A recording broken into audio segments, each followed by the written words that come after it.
کرام بزرگوں، بھائیوں اور دوستوں، گزشتہ جمعہ بات عرض کی تھی کہ حق تعالیٰ جل شانہ نے بندوں کو دین دیا ہے اور دین پر چلنے کے لیے آسان راستہ بھی خود عطا فرماتے ہیں۔ چلنا سکھانا اس کی ذمہ داری بھی انہوں نے اپنے ذمہ لی،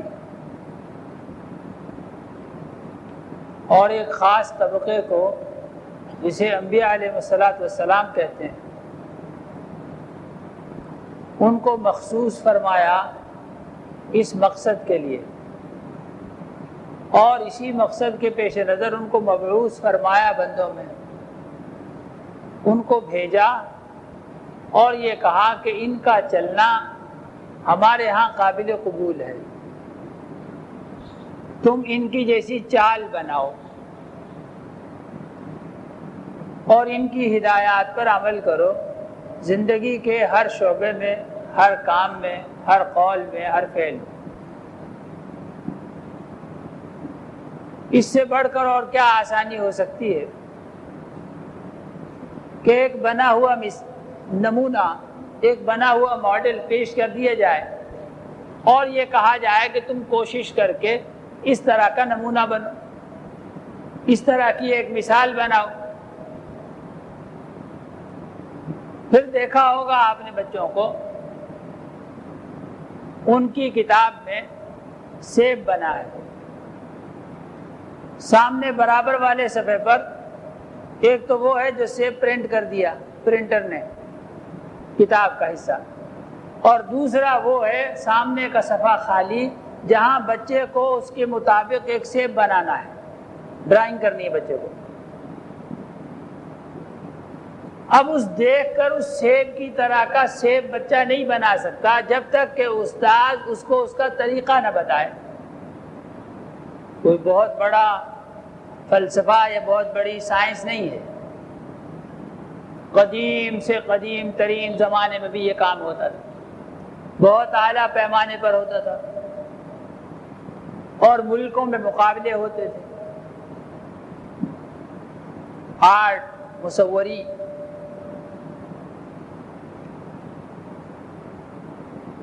مثال اور نمونہ بنانے کے لیے استاذ کی رہنمائی اللہ جل شانہ نے انبیاء علیہ السلام کو اسی طرح مبعوث فرمایا۔ کہا یہ ایک زندگی ہے، مثالی زندگی، ہمارے ہاں مقبول زندگی، محبوب زندگی، ہماری رضامندی والی زندگی، یہ ہے وہ زندگی جس پر دنیا میں نعمتیں اترتی ہیں اور آخرت میں انعامات ملیں گے، یہ کامیاب زندگی۔ اور پھر اسے ایک تو مثال سامنے پیش کر دی کہ دیکھنے کے لیے، اور ان کے جیسا بننے میں مدد دینے کے لیے، ان کے جیسا بننے میں مدد دینے کے لیے ہدایت نامہ کتاب بھی اتاری، اور اس کتاب کو پڑھانے والا، سمجھانے والا بھی بھیجا۔ اس کتاب کو پڑھانے والا بھی بھیجا، سمجھانے والا بھی بھیجا۔ اب بتائیے کہ کیا مشکل باقی رہ جاتی ہے؟ کیا مشکل باقی رہ جاتی ہے اس کے لیے؟ اور پھر دین ایسا بنایا کہ اس میں کچھ مشکلات نہیں ہیں۔ جیسے ہمارے اس زمانے میں تعلیم بطور کاروبار، تعلیم بطور کاروبار، اور در حقیقت وہ تعلیم تو ہے ہی نہیں، وہ فنون ہے، برائی نہیں ہے اس میں، ما سوائے اس کے کہ اس کے سکھانے والے بعض اوقات برے ہوتے ہیں اور ان کی صحبت اثر کر جاتی ہے ان لوگوں میں جن کو وہ سکھا رہے ہوتے ہیں۔ چنانچہ بچے آرٹ بھی سیکھتے ہیں، جھوٹ بھی سیکھتے ہیں، اس لیے کہ ان کو استاد کذاب ہوتے ہیں، صحبت کا اثر پڑتا ہے۔ ان سے وہ سائنس بھی سیکھتے ہیں، اور اس کے علاوہ جن برائیوں میں مبتلا ہوتے ہیں وہ برائیاں بھی ان میں آتی ہیں۔ نہ ان کی زبان محفوظ ہے، نہ ان کی نگاہ محفوظ ہے، نہ ان کا قلب محفوظ ہے، نہ ان کی شرمگاہ محفوظ ہے، نہ انہیں حلال اور حرام کی تمیز ہے۔ نتیجتاً یہ کہ یہ بھی ان کے ساتھ رہتے سالہ سال چونکہ ان کو رہنا ہوتا ہے، ویسے ہی ہو جاتا، اسی رنگ میں رنگے جاتے، وگرنہ فی نفسی کسی فن کے سیکھنے میں کوئی قباحت نہیں۔ اور قباحت کیا ہوگی؟ قباحت نہیں، فنون در حقیقت مسلمان فنی طور پر بھی سب سے آگے تھے، سب سے زیادہ محنتی تھے اور سب سے زیادہ نامور تھے، اور ان میں جو کوئی بڑے سے بڑا بھی ہوگا وہ کسی نہ کسی مسلمان ہی کا شاگرد ہوگا، اور جہاں کہیں سلسلہ ختم ہو جائے، اس مسلمان استاد کو ظاہر نہ کیا جائے، تو تقریباً 100% یقین جانیے کہ جھوٹ بول رہے ہیں، چونکہ آگے کسی مسلمان کا نام آتا ہے اس لیے آگے سلسلہ نسب نہیں چلائیں گے۔ کہ یہ ہمارے لیے گویا کمتری کی بات ہے کہ ہم یہ کہیں کہ ہم کسی مسلمان کے شاگرد ہیں۔ خیر، تو تعلیم بطور کاروبار، اب اندازہ فرمائیے کہ معمولی فنون سکھانے کے لیے یہ نوجوان مشورے کرتے پھرتے ہیں کہ جی میں فلاں چیز کر لوں، فلاں کام کر لوں، فلاں ڈگری لے لوں، فلاں کالج میں داخلہ لے لوں، اور اس کے جو ایسٹیمیٹ بتائیں وہ یوں کہ یہ ڈگری 2.5 لاکھ کی ہے، اور یہ 3.5 لاکھ کی ہے، یہ 4.5 لاکھ کی ہے، اس میں 6 لاکھ صرف ہوں گے، اس میں 8 لاکھ خرچ ہوں گے۔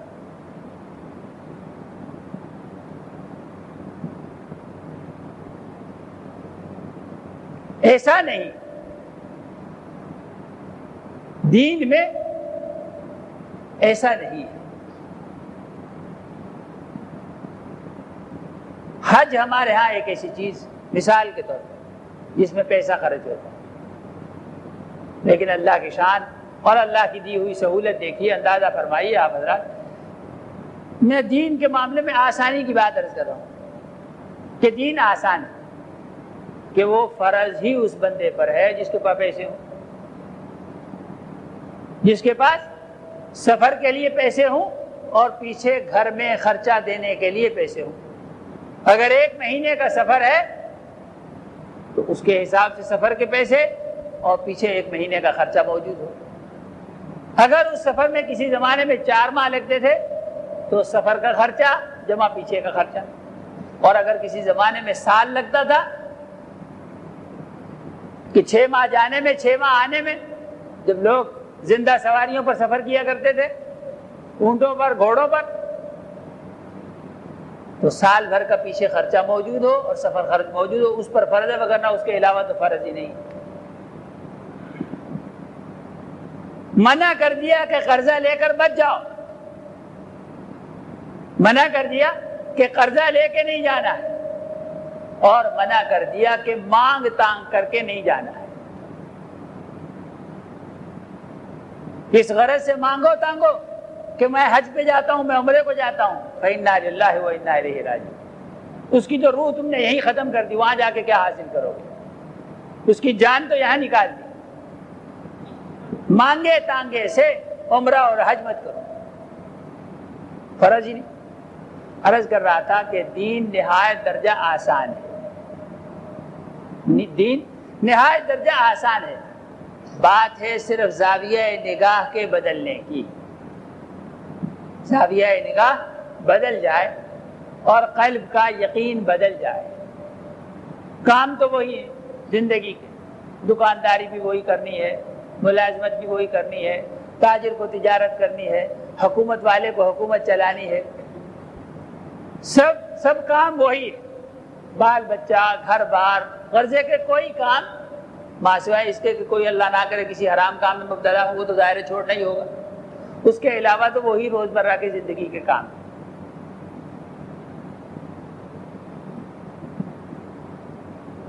صرف زاویہ نگاہ کا بدل جانا، اور جو کام بھی ہو اسے احتساب کی نیت سے کرنا ہے، اس میں اللہ کا حکم معلوم کر لینا، جناب رسول اللہ صلی اللہ علیہ وسلم کا طریقہ معلوم کر لینا، اور اس میں اس کی نیت سے کام کرنا۔ ہمارے اس زمانے کے ایک مجدد نے بڑی عمدہ بات کی، تصوف کو ان کا بڑا ذوق تھا تصوف میں، اور تقریباً سارے سلسلوں کو، تصوف کے سارے سلسلوں کو میری معلومات میں جتنا اس شخص نے پڑھا اور تحقیق کی اور جتنا اس شخص نے اس پر لکھا، کم کسی شخص نے اتنا پڑھا ہوگا اتنا لکھا ہوگا، اور سب کچھ پڑھ لکھ کر اس کے بعد آخر میں یہ بات بتائی کہ تصوف کا خلاصہ صرف اتنا سا ہے، تصوف کا صرف اتنا سا خلاصہ ہے سارے کا کہ جو کام بغیر نیت کے، بغیر احتساب کے کیے جاتے ہیں، ان کو احتساب کے ساتھ اگر کرنا آ جائے تو یہی تصوف ہے۔ بغیر نیت کے کام کرتے ہیں، احتساب اللہ کو اللہ جانتے ہوئے اور اس کے حکم کو حکم جانتے ہوئے، اور آخرت میں جو اس پر اجر و ثواب کے وعدے کیے گئے ہیں ان کا یقین کرتے ہوئے، اور دنیا میں جو اس پر مدد اور نصرت ملنے والی ہے اس کا یقین رکھتے ہوئے کسی کام کو کرنا، اسے احتساب کہتے ہیں مولانا الیاس صاحب رحمۃ اللہ علیہ کی زبان میں۔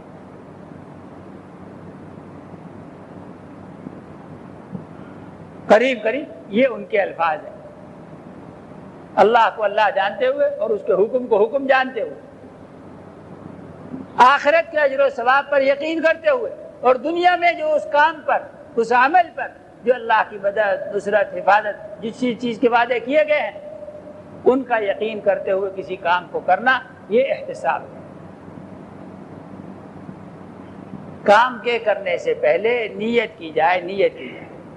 وضو کرتا ہوں، اس سے متعلقہ جتنی حدیثیں ہیں، جناب رسول اللہ صلی اللہ علیہ وسلم کے جتنے فرمان ہیں ان کو مستحضر کیا جائے، ذہن میں حاضر کیا جائے کہ مثلا رسول اللہ صلی اللہ علیہ وسلم فرمایا کہ وضو کرنے سے گناہ معاف ہوتے ہیں، وضو کرنے سے گناہ معاف ہوتے ہیں۔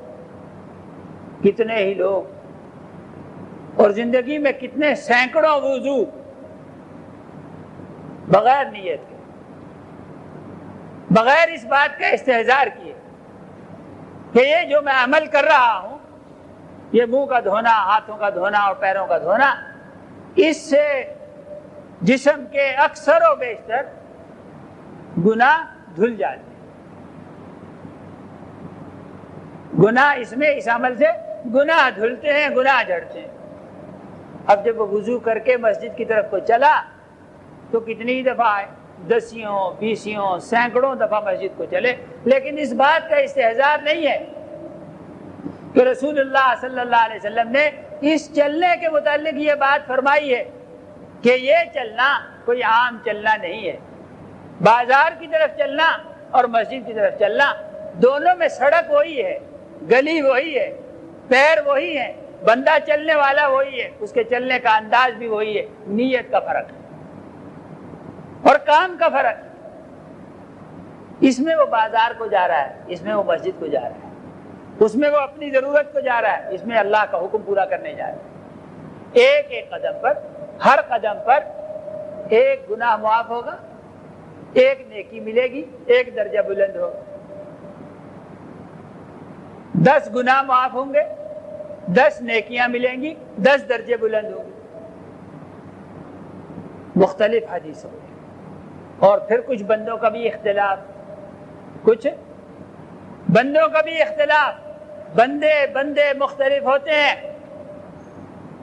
جناب رسول اللہ صلی اللہ علیہ وسلم نے فرمایا، مسجد سے جب نماز، فی مفہوم الحدیث، مسجد سے جب لوگ نماز پڑھ کے نکلتے ہیں تو نماز تو سب نے ایک ہی امام کے پیچھے پڑھی، وہی عصر کی نماز ہے۔ ایسا نہیں کہ کسی نے فجر پڑھی ہو، کسی نے مغرب پڑھی ہو، کسی نے عصر پڑھی ہو۔ ظہر کا وقت ہے، ظاہر ہے ظہری سارے پڑھ کے نکل رہے ہیں، اور ایسا بھی نہیں کہ کسی نے کسی نبی وقت کے پیچھے پڑھی ہو، کسی تابعی کے پیچھے پڑھی ہو، اور کسی نے ولی وقت کے پیچھے، کسی نے کسی امام وقت کے پیچھے۔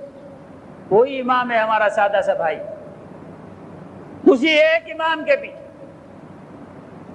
لیکن بندوں کا اپنا وزن بلحاظ تقویٰ، بلحاظ اخلاق اور بلحاظ اخلاص مختلف، سب کا وزن ایک جیسا نہیں ہے اللہ کے یہاں، اور سب کی قیمت ایک نہیں ہے اللہ کے یہاں۔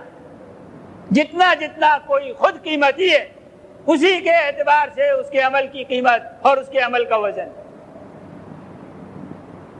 فرمایا کوئی بندہ تو نماز کے 10ویں حصے کے ساتھ، یعنی اصل جو اجر و ثواب فرض کیجئے کہ 100%، تو اس کے نمبر اس میں آئے 10، اس کا حصہ اس میں مقرر ہوا 10%. کوئی 10 کے ساتھ اور کوئی 20ویں حصے کے ساتھ اور کوئی کتنے حصے کے ساتھ، کوئی کتنے حصے کے ساتھ، اس کا ملنے والا اجر و انعام اور حصہ سب مختلف ہے. سب کا بندے مختلف ہوتے ہیں. یہ وہ چیزیں ہیں جو اس زمانے میں موضوع نہ رہی، موضوع نہیں رہی، ان پر بات نہیں ہوتی اور ان سے متعلق معلومات بہت کم. اس وجہ سے جب یہ بات کہی جاتی ہے تو ذرا اچنبھا سا، ذرا اجنبی سی بات معلوم ہوتی ہے کہ یہ کیسی بات ہے. اس کے بالمقابل اگر میں یہ بات کہوں کہ یہ ہماری جو باہر پارکنگ ہے صاحب، اس پارکنگ میں ایک گاڑی کھڑی ہے مرسیڈیز بینز، یا کھڑی ہے BMW، یا فلان، اور وہ ایک گاڑی اتنی قیمتی ہے کہ اس کے بالمقابل ارد گرد جو 20 گاڑیاں کھڑی ہوئی ہیں، اس ایک گاڑی کی قیمت میں یہ 20 گاڑیاں آ سکتی ہیں. یہ بات چونکہ موضوع بحث ہے، اس سے دلچسپی قائم ہے، اس لیے یہ بات آسانی سے سمجھ میں آ جائے گی. اور کوئی نہیں پوچھے گا کہ صاحب یہ کیوں؟ ایک گاڑی کی قیمت اور اس کے بالمقابل 10 گاڑیاں، وہ بھی چمکتی دمکتی ہیں، اور ان کے بھی 4 دروازے ہیں، اور ان کے بھی 4 ویل ہیں، اور اس میں بھی ایک سٹیئرنگ ہے، اس میں بھی ایک ہی سٹیئرنگ ہے، اور اس میں بھی 5 ہی بندے بیٹھیں گے، اس میں بھی 5 ہی بیٹھیں گے. بھلا قیمت میں اتنا لمبا فرق کہ ایک گاڑی کی قیمت 10 گاڑیوں کی بقدر، لیکن سب کو سمجھ میں آ جاتی. کیا کہیں، چھوٹے چھوٹے بچے بھی لقمہ دے دیں گے، پرائمری پاس بچہ بھی پاس کھڑا ہوا لقمہ دے دے. صاحب کوالٹی کا فرق ہے، کوالٹی کا فرق ہے. حالانکہ وہ کبھی اس میں فیکٹری میں نہیں گیا، اس نے کبھی گاڑی نہیں خریدی، کبھی بیچی نہیں، لیکن ایک بات جو چل رہی ہے تو سب کے منہوں پر ہے، سب کے دل و دماغ میں. دلچسپیاں چونکہ قائم ہیں اس لیے سمجھ میں آتی، آسانی سے سمجھ میں آ جاتی ہے بغیر دلیل کے. نہ دلیل لوگ مانگتے ہیں، نہ دینے والے دیتے ہیں، اور بات بغیر دلیل کے سمجھی سمجھائی جا رہی. یہ ہو سکتا ہے بھائی. اور اگر یہ کہا جائے کہ ایک آدمی، ایک انسان 1000 بندوں سے زیادہ قیمتی ہوتا ہے، اب اس پر سب کے ذہنوں پر پردہ ہے، اور سب کے ذہنوں میں ایک سوال، وہ کیسے کہ ایک انسان 1,00,000 انسانوں سے زیادہ قیمتی ہے سب کے ذہنوں میں، وہ کیسے؟ ارے اللہ کے بندو، سادہ سی بات ہے. موضوع جس سے دلچسپی ہوتی ہے وہ بات سمجھ جاتی ہے. جیسے وہاں کہے کوالٹی کا فرق ہے، کوالٹی کا فرق ہے، معیار کا فرق ہے. جو دروازہ اس گاڑی کا وہ اس کا نہیں، اور جو ٹائر اس کا وہ اس کا نہیں، جو چال اس کی وہ اس کی نہیں، اور فلان و فلان و فلان. ٹیکنالوجی جی، یہ سب چیزیں تو آدمیوں کی بنائی ہوئی چیزوں میں اگر اتنا لمبا تفاوت اور فرق ہے تو اللہ کی بنائی ہوئی چیزوں میں کیا یہ فرق نہ ہوگا؟ وہ اللہ جو کل مخلوقات کا خالق ہے، اللہ کے ہاں بھی معیار کا فرق ہے، کوالٹی کا فرق ہے. بندوں میں بلحاظ تقوی، بلحاظ اخلاق، بلحاظ اخلاص، بلحاظ خوف، بلحاظ محبت، اس کے ہاں درجات. وَلِكُلٍّ دَرَجَاتٌ مِّمَّا عَمِلُوا، درجے مقرر ہیں بلحاظ عمل، اور عملوں کی قیمت مقرر ہے بلحاظ اخلاص اور بلحاظ تقوی. لیکن چونکہ یہ موضوع نہیں ہے بندوں میں عام یہ بات چلتی نہیں ہے اور فکریں اس کے ساتھ نہیں چلتی ہیں، اس لیے یہ بات ذرا سمجھ سے تھوڑا سا بعید معلوم ہے۔ اکابر علماء رحمہ اللہ نے لکھا ہے، کہا کہ یہ محض شکل و صورت آدمیوں والی، کہا یہ کافی نہیں ہے۔ اگر صورت کے اعتبار سے سب یکساں ہوتے کہ اس کے بھی 2 ہاتھ 2 پاؤں، اس کے بھی 2 ہاتھ 2 پاؤں، اس کی بھی 2 آنکھیں 2 کان، اس کے بھی 2 آنکھیں اور 2 کان، ظاہر داری تو ایسی ہی ہے۔ کہا اگر بصورت آدمی انسان بودے محمد و ابو جہل یکساں بودے، اگر صرف شکل و صورت میں یکسانیت، شکل و صورت کا ایک ہونا کہ در حقیقت بھی ایک ہیں وہ، اگر ایسی بات ہوتی تو والعیاذ باللہ محمد صلی اللہ علیہ وسلم اور ابو جہل شکل و صورت میں تو ایک جیسے تھے۔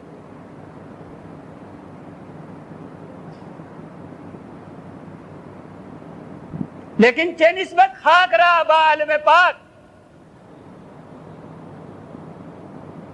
کہاں محمد صلی اللہ علیہ وسلم کا درجہ اور کہاں وہ ان کا ناپاک دشمن۔ شکل و صورت، صرف شکل و صورت نہیں۔ اکابر رحمہ اللہ جن کو اللہ نے اس کی سمجھ عطا کی، انہوں نے بہت کچھ لکھا ہے۔ فرمایا اللہ نے آدمی بنایا، ایک بات عرض کرتا ہوں چھوٹی سی، اگر اللہ کرے سمجھ میں آ جائے موضوع، چلیے بات تو۔ کہا کہ اللہ تعالیٰ کی ذات عالی نے آدمی کا ایک جسم بنایا، جسم کے ایک ہی جسم کے مختلف حصے ایک جیسی حس نہیں رکھتے، ایک جیسی حس نہیں رکھتے۔ یہ ہاتھ کس چیز کا بنا ہے؟ سب کہیں گے گوشت پوست کا، لیکن ہاتھ میں ایک حص ہے، ہاتھ میں بھی ایک حص ہے، اور یہ پیر کی نسبت زیادہ حساس ہے۔ پیر میں ٹھوکر لگتی ہے، کانٹا لگتا ہے، اس کو ایک ضرورت کے لیے بنایا، اس ضرورت سے متعلق کچھ چیزیں اس میں حص کم رکھی، اس کی نسبت